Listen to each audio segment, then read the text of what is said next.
Hi hello welcome back to my YouTube channel unscripted by Supraja. ఈ vlog కొంచెం కొత్తగా ఉండబోతుంది, డిఫరెంట్గా ఉండబోతుంది నా మిగతా అన్ని వ్లాగ్స్ కన్నా. ఎందుకంటే ఈసారి నేను షాపింగ్కి వెళ్తున్నాను. కానీ మీరు అనుకున్నట్టు డ్రెస్ షాపింగో జ్యువెలరీ షాపింగో కాదండి, రాఖీల షాపింగ్ కోసం వెళ్తున్నాను. రాఖీల షాపింగు నేనేంటి అని అనుకుంటున్నారు కదా. సో ఏంటిదంటే, మాకు తాండూరులో వెంకట్ సాయి కిరాణా స్టోర్ అని ఒక జనరల్ కిరాణా స్టోర్ ఉంది. బస్ స్టాండ్కి ఆపోజిట్ గల్లీలో ఉంటుంది. సో ఎవ్రీ ఇయర్ రక్షాబంధన్ టైంలో రాఖీలు, రిపబ్లిక్ డే అప్పుడు ఫ్లాగ్స్, ఇండిపెండెన్స్ డే అప్పుడు సో ఇలా మేము ఐటమ్స్ సెల్ చేస్తాము. రాఖీ సీజన్లో మా షాప్ ముందు స్పెషల్గా స్టాల్ కూడా ఇట్లా పెట్టేసి మేము అమ్ముతామన్నమాట. ఇది ఇప్పటి బిజినెస్ కాదండి, అంటే 3-4 ఇయర్స్ నుంచి స్టార్ట్ అయింది కాదు. ఆల్మోస్ట్ 10-15 ఇయర్స్ నుంచి మా ఫ్యామిలీ ఇలా హోల్సేల్గా రాఖీలు కొని సెల్ చేస్తున్నారు. సో వాళ్ళకి చాలా ఎక్స్పీరియన్స్ ఉంది. ఏ రాఖీలు కొనాలి, ఎక్కడ, ఏ ట్రెండింగ్ ఏంటి, ఏది కొంటే బాగుంటుంది, అమ్మబడతాయి అన్నమాట. అట్లా అని మీకు ఒక డౌట్ రావచ్చు, ఏంటి రక్షాబంధన్కి 1 మంత్ ఉంది కదా, ఇప్పుడే ఎందుకు అని. అది నార్మల్గా అనిపిస్తుందండి, కానీ హోల్సేల్ బిజినెస్లో 1 మంత్ అంటే చాలా తక్కువ టైము అంట. ఇప్పుడే నేను కూడా నేర్చుకుంటున్నాను. చాలామంది 1 ఆర్ ఈవెన్ 2 మంత్స్ ముందే షాపింగ్ కంప్లీట్ చేసి బిల్ సెటిల్ చేసుకొని స్టాక్ మొత్తం రెడీగా పెట్టుకోవాలి. అండ్ ఊర్లో కాబట్టి వాళ్ళందరూ అట్లీస్ట్ ఒక 15 డేస్ ముందే కొనటం స్టార్ట్ చేసేస్తారు. ఫస్ట్ టైం అండి నేను ఇట్లా హోల్సేల్ షాపింగ్ ప్రాసెస్‌ని చూడాలనుకున్నాను. బ్యాక్ ఎండ్ ప్రాసెస్ ఏంటి అనే మెయిన్ రీజన్ కోసమే నేను గూడా ఇవాళ రాఖీల షాపింగ్‌కెళ్ళాను. ఒక రాఖీ మన చేతికి రావటానికి ముందు ఎంత ఎఫర్ట్ ఉంటది, హోల్సేల్ మార్కెట్ ఎలా ఉంటది, అసలు ఎలా సెలెక్ట్ చేస్తారు, రేట్స్ ఎలా ఉంటాయి, ఇవన్నీ నాకెందుకో నేర్చుకోవాలనిపించింది.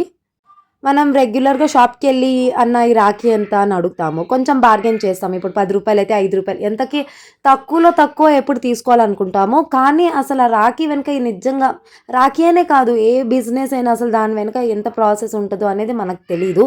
అది నిజంగా బిజినెస్ పెట్టే వాళ్ళకి మాత్రమే తెలుసు. ఇలా రాఖీలు కొనాలంటే మనం నిజంగా ఎక్స్‌పీరియన్స్ పీపుల్‌తోనే వెళ్ళాలి. లేకపోతే నిజంగా మనల్ని మోసం చేసేస్తారు. అండ్ మేము ఊర్లో పెడుతున్నాం కాబట్టి వాళ్ళకి తగ్గట్టు రాఖీసే మేము కొంటామనమాట. వాళ్ళ ప్రిఫరెన్స్, వాళ్ళ మైండ్ సెట్ బట్టి. అంటే వాళ్ళు మాసోళ్ళు కొంచెం. కాబట్టి వాళ్ళకి క్లాస్‌గా ఉండే బాక్సెస్‌లో ఎక్కువగా ఉండే రాఖీస్ వాళ్ళకంత నచ్చదు. వాళ్ళకి కొంచెం జరీ బార్డర్, స్టోన్స్‌వి కొంచెము అలాంటివి వాళ్ళు బాగా నచ్చుతాయి వాళ్ళకి. అలాంటి రాఖీసే వాళ్ళు ప్రిఫర్ చేస్తారు. ఇప్పుడు లేటెస్ట్‌గా ఫోటో కస్టమైజేషన్ రాఖీలు, పేరుతో రాఖీలు ఇవంటే కస్టమైజేషన్. కానీ అవి కాకుండా ఎప్పటినుంచో ఇలాంటి రాఖీస్ అంటే ఓకే, రాఖీస్ అంటే ఇవే కదా అనిపించే రాఖీలు మాత్రం అవి ఎప్పటికీ వేరే ఎన్ని ట్రెండ్స్ వచ్చినా అవి మాత్రం మారవు. ఆ రాఖీస్ కొంటాం మాత్రము. ఒకటే షాప్ అని కాదండి, మనం ఎన్ని షాప్స్ వెతికితే మనకి అంత ఒక్కొక్క చోట ఒక్కొక్కళ్ళు బార్గెయిన్ చేస్తూ మనం బార్గెయిన్ చేయాలి. సో చాలా పెద్ద ప్రాసెస్, అంత ఈజీ కాదు అది. ఇదే ఒక షాపు మేము అక్కడ కొన్నది. అక్కడ మేము కలెక్షన్ అంత మాకు నచ్చలేదు టు బీ హానెస్ట్. అందుకని మేము వేరే స్టోర్‌కి వెళ్ళేసి చూడడం జరిగింది. మేము ఇక్కడ ఈ వెళ్ళిన స్టోర్ వాళ్ళు ఫస్ట్ ఇక్కడ ఏదైతే మీకు వీడియోలో కనిపిస్తుందో వాళ్ళు ముందొక రేట్ చెప్పారు. బిల్లింగ్ టైంలో ఒక రేట్ చెప్పారు. So we were not okay with that. అందుకని మేము ఏం కొనలేదు అక్కడ. ఫైనల్‌గా బేగం బజార్‌లో ఒక ప్లేస్ ఉన్నది. మేము అక్కడ వెళ్ళి మొత్తం స్టాక్ అంతా మాకు కావాల్సినవి నచ్చినయి మేము అక్కడ కొనుక్కున్నామనమాట. వాళ్ళు డైరెక్ట్‌గా మ్యానుఫ్యాక్చర్ చేస్తారు. సో అందుకనే వాళ్ళ దగ్గరికే వెళ్ళిపోయి మేము మొత్తం ఒకటేసారి కొనుక్కున్నాము.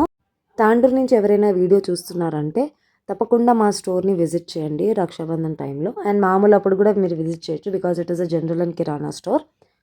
వీడియో నచ్చితే లైక్ చేయండి, షేర్ చేయండి. అండ్ మీరు నా వీడియోస్ రీసెంట్‌గా చూడటం స్టార్ట్ చేశారంటే సబ్స్క్రైబ్ మాత్రం చేసుకోవటం మర్చిపోకండి. బాగా అనిపించింది ఇట్లా రాఖీల్ షాపింగ్‌కి నేనెళ్ళటము. బికాజ్ నాకు ఇది ఫస్ట్ టైమ్ ఎక్స్‌పీరియన్స్, అసలు తెలీదు ఇలా ఉంటదా అని అనుకున్నాను. సో దిస్ వాజ్ ఇట్ అండి, the vlog. See you all in the next vlog. Subscribe మాత్రం చేయటం మర్చిపోకండి. బాయ్.